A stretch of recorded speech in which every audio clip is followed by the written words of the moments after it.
we start, make sure to subscribe to Real Hume for more videos like this. Okay, ready, the village where dreams grow.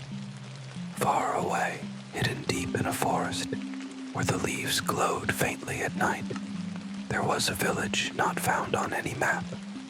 It was called Evershade, and it was unlike any other place in the world. Here, dreams were more than just flickers of imagination. They were seeds that grew into glowing flowers overnight.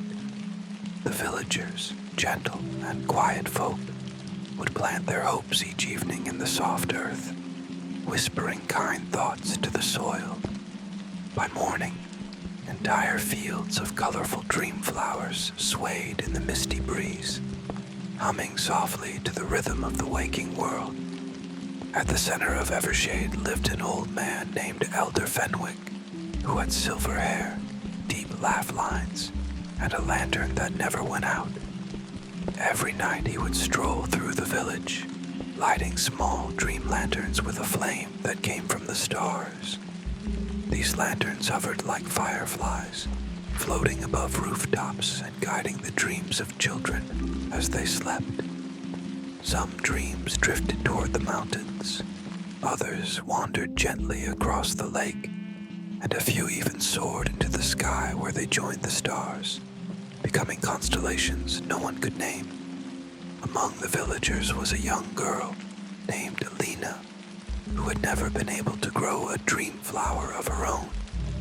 She planted seeds each night, just like the others, and whispered her quiet wishes into the ground. But every morning, her patch of soil remained untouched, blank, as if the earth hadn't heard her. Still, she never gave up. Elder Fenwick always told her, the quietest dreams are sometimes the ones that take the longest to bloom.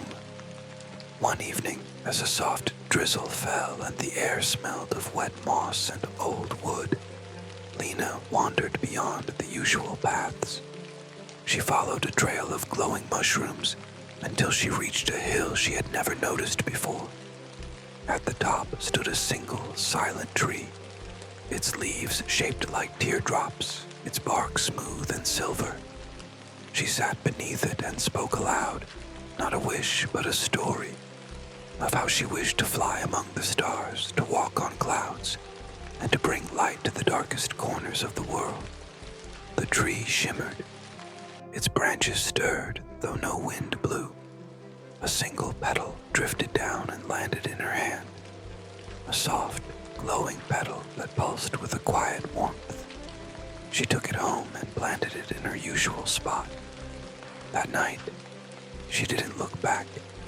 She simply went to sleep, heart full of peace. In the morning, the village awoke to a sight they had never seen. A towering flower stood where Lena had planted the petal. Its stem reached high into the sky, and from its center bloomed hundreds of tiny star-like lights. They drifted into the air, scattering gently like snowflakes, touching rooftops, trees, and even the clouds above. People came from all corners of Evershade to see the dream that had finally grown.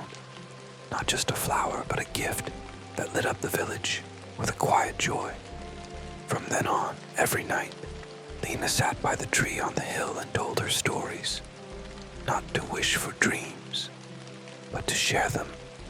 The dreams didn't always take root immediately, but when they did, they grew into wonders. People from other lands started visiting Evershade to leave behind their worries and plant their hopes in its glowing soil. And the village thrived, not with riches, but with calm hearts and gentle nights. As for Elder Fenwick, he smiled more often, and his lantern, still lit by starlight, now flickered a little brighter, because he knew the village had found a new keeper of dreams. And somewhere far above in the quiet of the sky, the stars listened. For months, maybe even longer, he had been quietly crushing on her. She wasn't just the pretty girl in class. She was the one who made people laugh without even trying, who was kind to everyone, and somehow made ordinary days feel like something more. He noticed the way her eyes lit up when she talked about things she loved, or how she always helped people who dropped their books in the hallway. From his seat a few rows back, he memorized her laugh, her favorite hoodie, even the way she doodled in the margins of her notebook. But he never said anything. He figured someone like her wouldn't even look twice at someone like him. They shared a few classes, exchanged the occasional smile or hey, but nothing more. That is, until they got paired for a group project in English.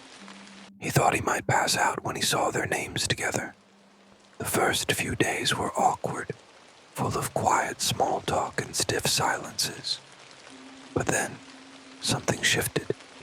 She cracked a joke. He matched it. She teased him for his messy handwriting. He teased her right back. It didn't take long before their conversations stretched past homework and school. They started talking about music, dreams, life. He realized she wasn't just beautiful. She was real and funny and kind of weird in the best way.